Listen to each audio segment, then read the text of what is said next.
David, para darle la bienvenida a nuestro queridísimo analista político, a nuestro gran compañero Manuel Pedrero. Manuel, ¿cómo te va?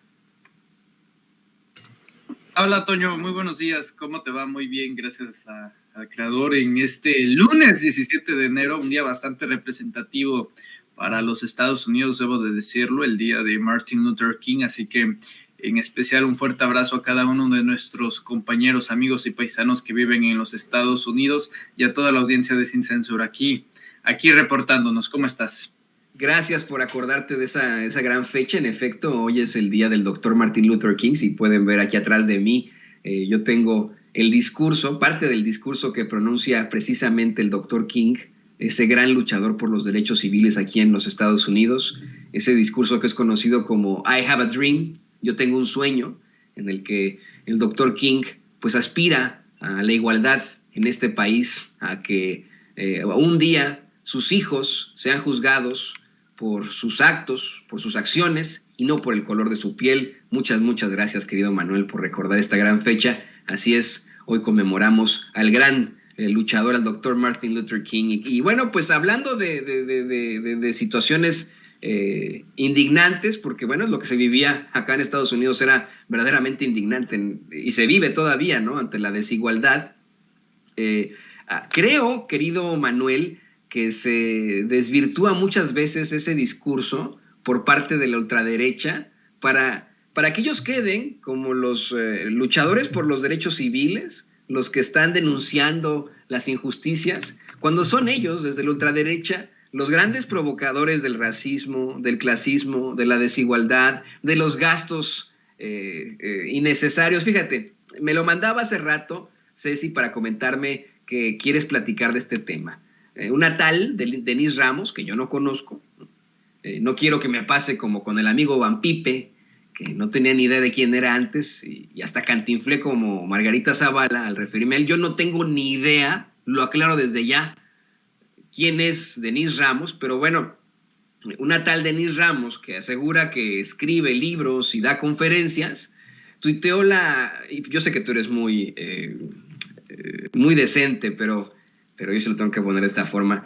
Tuiteó la reverenda mamada pon esto, que don Garnacho vive en Palacio Nacional, cuesta 6 millones al mes, o sea, 72 milloncitos al año, pero andan muy preocupados porque los consejeros del INE nos cuestan 11 millones al año. En fin, la hipotenusa. Y yo le preguntaría a Denise Ramos, pues, ¿de dónde chingados saca estos datos, no? O sea, verdaderamente tener al presidente López Obrador viviendo en un departamento que ya existe en Palacio Nacional cuesta 6 millones de pesos al mes. Oye, mi querido Manuel, mira, ni los departamentos estos que están ahí en Polanco, esos que en los que vieron grandes figuras del fútbol o directores técnicos y etcétera, ni esos tienen una renta de 6 millones al mes. ¿De dónde se sacan estas mamadas?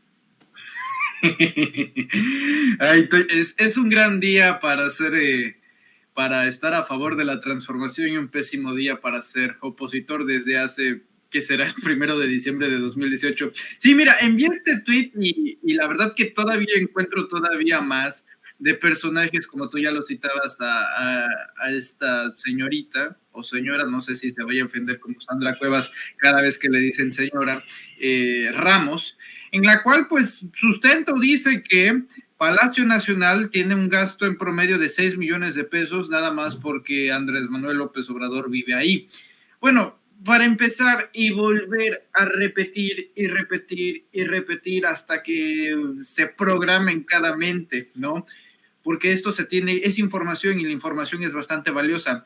Con o sin Andrés Manuel López Obrador, con o sin presidente de la República viviendo ahí en Palacio Nacional, cuesta 6 millones de pesos mensuales mantener Palacio Nacional, porque Palacio Nacional no es una casa, no es la casa del presidente, es un museo, es uno de los museos más históricos y representativos, es el corazón de la nación, ¿no? Ahí fue pues justamente donde dolorosa y donde duele ahí en el corazón donde el 13 de septiembre de 1847 pues finalmente el ejército de los Estados Unidos invade el castillo de Chapultepec y eventualmente llega a la Ciudad de México, donde pone durante 6 meses la bandera de los Estados Unidos arriba del asta donde debería de ir la bandera de México en Palacio Nacional. Palacio Nacional es súper representativo, es el corazón político y social de México, no por nada es ahí donde se elaboran las oficinas del presidente de la República. Andrés Manuel López Obrador llega ahí y se ha dicho una y otra vez que vive en un apartamento chiquito, no es que ocupe y se pase por todo Palacio Nacional, mientras ahí con las famosas vajillas, ¿no? Cuando López Dóriga criticaba los desayunos con Carlos Slim, el juego de platería, el juego de todo este tipo de cosas, como si Andrés Manuel viviera rodeado de lujos. La realidad es que no, Toño. Incluso recordar que con la llegada de Andrés Manuel tuvo que removerse, bajo órdenes del presidente López Obrador, que se quitara un bar que se instaló en Palacio Nacional. Adivina quién lo puso, Felipe Calderón, ¿no? Incluso Felipe Calderón le había añadido un bar ahí a Palacio Nacional, ¿no? Un bartending para que, pues ya después de sus extenuantes horas de trabajo y su gran labor que hacía por este país, pues se pudiera relajar como Dios manda, ¿no? O sea, ese era el exceso, eso eran los lujos. Claro que transmitidos desde Los Pinos a Palacio Nacional. Ahora Palacio Nacional vuelve a lo que es su esencia, que son las oficinas del presidente y no la casa del presidente, porque si fuese así, te juro que sería diametralmente distinto. Yo creo que incluso el presidente López Obrador se siente más cómodo en su departamento de Tlalpan que en las oficinas del Palacio Nacional. Ahora, eso por un lado de esta señorita Denise Ramos, que es la clásica fachitrol, ¿no? Que anda celebrando ahí encuestas infladas en Twitter, y eventualmente cuando llegan las reales y ve que arrasa, no sé, Morena o el partido del presidente o el movimiento de la 4T, pues se hace la calladita. No son las que celebran 98% fuera López y luego en la revocación de mandato salen 10 millones de firmas para que quieran seguir con Andrés Manuel López Obrador. Eso por un lado. Luego está este sujeto que no sé si conozcas y que probablemente sí, que se llama Carlos Mota, que sube una foto el día de ayer en la tarde y dice: hoy visité Los Pinos, luego de 4 años, triste la curaduría de la exposición temporal, botellas en el piso, algunas imágenes desprendiéndose o ya caídas. Por eso, ojalá que el acervo de Citibanamex quede en manos de la inversión privada y que el próximo presidente de México regrese a vivir ahí en Los Pinos. O sea, la oposición y los derechosos en México realmente extrañan la monarquía presidencial, extrañan su papel de vasallos, como lo dijo hoy el presidente, extrañan hoy su papel de sumisos, extrañan esa jerarquía social donde el presidente era la cúspide de la pirámide social de la política y del poder, la cúspide, la punta de la pirámide, y resulta ser que cuando analizamos los datos, bueno, entre Felipe Calderón y Enrique Peña Nieto, viviendo en Los Pinos, nos costó más de 30,000 millones de pesos, Toño, en un lado de 12 años, en un lapso de 12 años.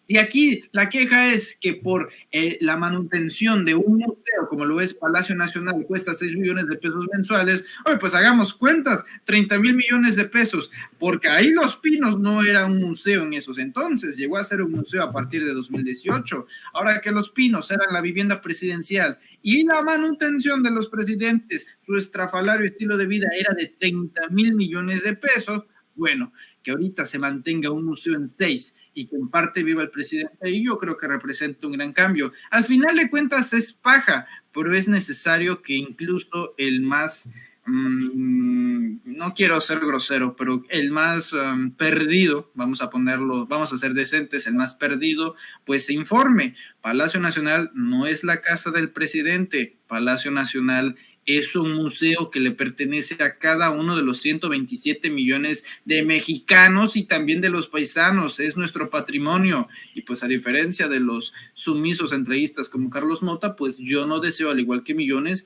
que el acervo de Citibanamex, que incluye más de 400 obras de arte de Frida Kahlo, de David Alfaro Siqueiros, el Palacio de Iturbide, al igual que otras obras, pues pasen a manos de la inversión privada. De hecho, me alegra bastante, ya sea por pues lucir decirse, pero está bien. Marcelo Ebrard Casobón, canciller de la República, el secretario de Relaciones Exteriores, publica en un tuit que su intención y que va a estar pendiente de que el acervo de Citibanamex pase a manos del Estado, pase a ser patrimonio de las y los mexicanos. Eso me parece perfecto. Yo creo que hay que hacer el intento. De hecho, lo que más me interesa por parte de un servidor es que se recupere eso, porque nos pertenece a nosotros como mexicanos. Fíjate, desde la época de los 60s, Banamex había adquirido todas estas obras, ¿no? El Palacio de Iturbide desde los 60s, así que ya tiene un rato. Yo creo que eso debe de volver a manos del Estado, y yo creo también, Toño, que ningún mexicano debe pagar un solo peso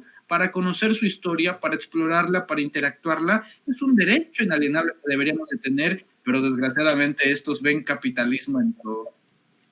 Y aguántame con esa idea de la venta de Citibanamex y cómo es que de hecho hay propuestas para que todo regrese al patrimonio cultural de México. Es muy importante lo que planteas, mi querido Manolo. Esto es fundamental, tienes toda la razón. Si por ellos fuera, todo este tipo de acervos y recintos le pertenecerían a la iniciativa privada, como acá en Estados Unidos, que los estadios ya hasta tienen nombres. En lugar de tener nombres de algún jugador famoso, un entrenador famoso, tienen nombres de empresas. A ellos les encantaría que fuera, no sé, ¿no? El Palacio Nacional Iberdrola, el Palacio Nacional Liverpool, ¿no? El Palacio Nacional, como este tipo de cosas. Pero mira, le voy a pedir a don David que nos grabe, porque antes de que vayamos a ese tema de volada, te quiero plantear que hoy precisamente el presidente López Obrador aseguró que ya le demostró al INE que se puede hacer la revocación del mandato, pero ¿verdaderamente se podría con el hecho de bajar salarios y prestaciones? ¿Bajar salarios y prestaciones sería suficiente? Por supuesto. A ver, es que el papel que hizo el gobierno federal, incluso para los que somos, no sé, un poquito hipersensibles, si lo queremos ver, Toño, en resumidas cuentas, lo que hizo el gobierno del presidente Andrés Manuel López Obrador fue hacerles la tarea a un niño berrinchudo que es ahora una entidad institucional democrática como lo es el INE. A ver, ¿qué es lo que pasa? Tenemos a un INE que solicitó primero 25,000 millones de pesos. En el escenario 2 se le dio 19,000. Dice que no puede hacer la consulta, se pelea con el gobierno, hay una controversia constitucional, la Suprema Corte dice, a ver cómo le haces, pero tú lo haces, porque si no lo haces te metes en problemas, pero si quieres más dinero, solicítalo bajo concepto. Después solicita 2,700 millones de pesos. Hacienda dice, Nel, porque no vamos a dar un solo peso de los programas sociales para la revocación, y entonces el INE se vuelve a quejar. ¿Y qué es lo que hace el gobierno? Está bien, si tú no quieres hacer el ejercicio de autoinspeccionarte para ver de dónde puedes sacar recursos, nosotros lo hacemos. La solicitud inicial eran 2,700 millones de pesos. El gobierno de la República, 1,700, quiero aclarar, perdón, 1,700 millones. El gobierno de la República, Toño, encontró que entre salarios, las rentas entre edificios, de choferes, de lujos, de las motocicletas Harley Davidson, de lo que anualmente se gastan en comida, 11 personas que en total son 870 mil pesos, resultando que el consejero electoral que más consume comida es Ciro Murayama. Digo, no sería mucha sorpresa, ¿verdad? Considerando algunos aspectos obvios, pero así nos vamos. Claro que hay gastos estratosféricos en el INE, que si alcanza y sobra, pero no hay voluntad política del Instituto Nacional Electoral. Y como dijo el presidente, no hay peros. Tienen que poner el número de casillas que demanda no él, sino la Constitución. ¿Cuánto es? 150,000 casillas, Toño. Recordar que el 1 de agosto del año 2021, estos sinvergüenzas descarados, que no solamente no les permitieron votar a nuestros hermanos paisanos migrantes, sino que también nos dieron 1/3 de lo que la ley les mandataba. De 150,000 que pasamos del 6 de junio de las elecciones federales, nos dieron 50,000 casillas, de las cuales el 48% reportó que cambiaron de domicilio de última hora, lejanías alrededor de 10 kilómetros cada una. O sea, era un exabrupto la organización del INE en esos entonces y pretende hacer un ejercicio con las patas, pero ahora con el justificante de que no hay dinero. La consulta del 1 de agosto costó 500 millones de pesos. Aquí se les está dando el presupuesto de casi 3,000 millones, haciendo las reconfiguraciones que ellos necesitan y dicen que no les alcanza. Es cinismo, pero esto es una bomba de tiempo. Ellos tendrán que tomar una decisión. Por eso yo la otra vez comenté que es un plan casi perfecto, porque no se los va a imponer el presidente. Van a ser ellos quienes decidan si lo hacen o no. Si lo hacen, total, nadie les va a aplaudir por algo que tienen que hacer, pero si no lo hacen, se meten en problemas legales y yo esperaría que tan solo uno de los 200 asesores que tiene los consejeros electorales, más de 262 asesores, les diga, hey, te vas a meter en problemas legales y ahí sí va a venir una reforma electoral y lo que tú quieras si no haces lo que se te requiere, que es cumplir con la Constitución, Toño, que es el orden jurídico supremo. Y ahora sí, le pido a don David que nos grabe, mi querido Manuel Pedrero, porque además de esto, me quedé con una idea muy interesante que tú planteas, lo importante de nuestro acervo cultural y cómo es que ahora que tenemos cercana esta venta de Banamex, de City Banamex, pues está en riesgo ese patrimonio cultural que ostenta esa entidad bancaria. Ahí tenemos, pues obviamente, excelentes y grandes piezas que tienen en el Palacio de Iturbide, imagínese usted que le pertenecen a ellos. Ha sido muy criticado el canciller Marcelo Ebrard por proponer que ahora que vendan City Banamex regresen el patrimonio cultural a México, que lo regresen a la nación. Dicen que esto es meramente electoral de Ebrard.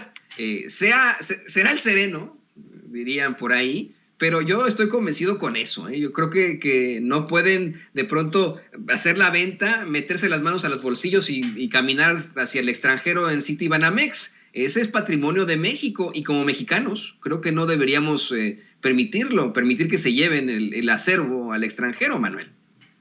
Ni al extranjero. Mira, es que ya históricamente ese ha sido uno de nuestros errores, Toño. Tenemos varias piezas culturales, arqueológicas, no dentro de nuestro dominio. Las obras más famosas de Frida Kahlo no se exhiben en México, se exhiben en Nueva York. Digo, más allá de si nos guste Frida o Diego, eso es lo de menos. Rufino Tamayo, David Alfaro Siqueiros, eso ya es cosa de cada quien. El arte es pues precisamente de gustos, ¿no?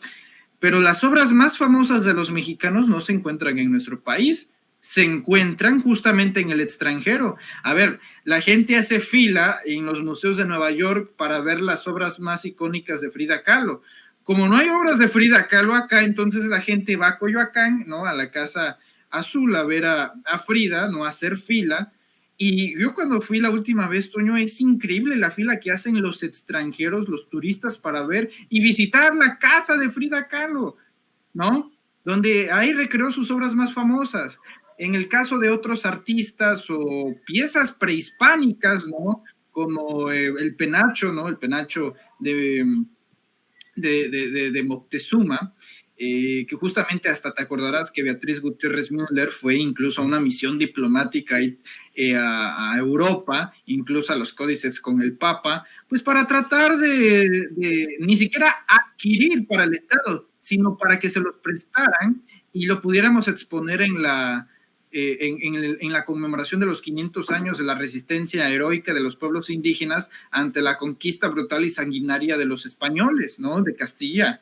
Entonces, ha sido un error sistemático. Tenemos varias, en Francia se pelean, Toño, te lo digo yo porque soy de Tabasco, en Francia se pelean por tratar de tener las cabezas olmecas, aquí de Tabasco, hacen sus réplicas, pero la gente, curiosamente un gran sector de la población francesa, uno de los principales lugares turísticos a los cuales va a México, no es a las playas de Tulum o ahí, ¿no? Es justamente las cabezas olmecas, les resulta bastante atractivo.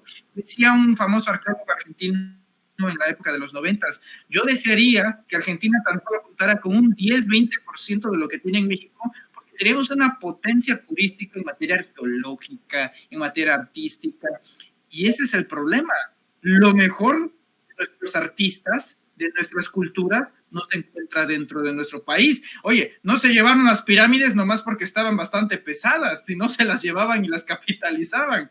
Pero ahora que tenemos la oportunidad con la compraventa de Banamex y con el acervo que tienen, Ebrard de una forma, debo decir, bastante responsable y bastante patriótica, ve una oportunidad para recuperar cada uno de los elementos, ¿no?, que pueden estar dentro del acervo de Banamex. Ahora, ojo, hoy el presidente dijo que el que adquiera el banco deberá de pagar impuestos, así que tal vez podríamos ir ya descartando a Ricardo Salinas Pliego. Ahí sigue Carlitos Slim, pero también, ojo amigos, ya levantaron la mano un grupo de empresarios que están con la Cuarta Transformación, de hecho tienen una asociación de empresarios con la 4T, que ya alzaron la mano y dijeron que van a estar dispuestos a comprar el banco. A ver, vamos a ver si hay suficiente capital, como lo dijo el presidente, bastante solvencia para recuperarlo. Y si son empresarios pro 4T, entonces ahí hay una oportunidad de oro para recuperar el acervo. Yo creo que es una oportunidad histórica y Ebrard la ha identificado bastante bien. Sí, yo también, yo quiero aclarar aquí, muchos me dicen, ay, sí, es que Toño está con Ebrard, que no sé qué. Yo he criticado a Marcelo Ebrard desde que me acuerdo, ¿no? O sea, desde lo que hizo con Haidar Aliyev, por ejemplo, ¿no? Imagínese, cuando puso en riesgo el acervo cultural mexicano al determinar que hubiera una estatua de un genocida de Europa del Este en pleno paseo de la Reforma, hablando de situaciones culturales. No, yo estoy defendiendo a Ebrard, no se vaya con la finta, por favor, ese no es el caso aquí en Sin Censura. Y le pido a mi queridísimo Manuel Pedrero que por favor nos comparta sus redes sociales. Como siempre, un placer poder platicar con él aquí en Sin Censura, ser iluminados por el gran Manuel Pedrero aquí en Sin Censura. Compártenos por favor tus redes sociales, tu canal, qué andas haciendo por esos lares, mi querido Manuel. Para nada, querido Toño, el honor y siempre lo diré, el placer siempre va a ser de un servidor de estar rodeado de maestros como tú, de amigos entrañables como Ceci y la producción.